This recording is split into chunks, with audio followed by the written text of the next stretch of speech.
Sino tao dun si nanay? Ha? Nagdadas na siya ng dalawa.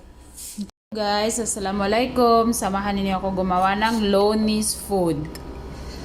Ito po yung manok namin, tapos sibuyas, at saka mga rika-rikado. Gagawin tayo ng Loni's food.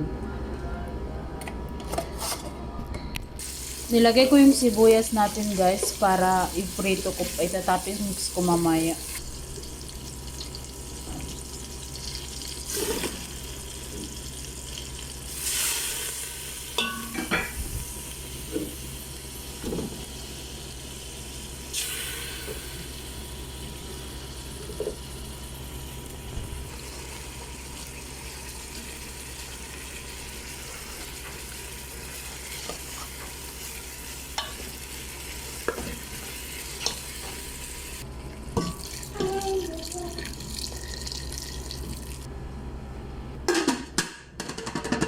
Yung manok natin, inanok ko, binabas ko na, tapos lagyan ko ng butter at saka chaparan.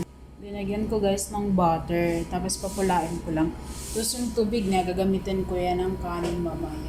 Hello guys, ito na yung kanin natin. Ang ginamit ko dito, yung tubig ng manok. Di ko na naipakita sa inyo. Tapos ito lagyan ko lang ng butter para medyo kumulay siya pag linagay ko sa yung may kulay-kulay.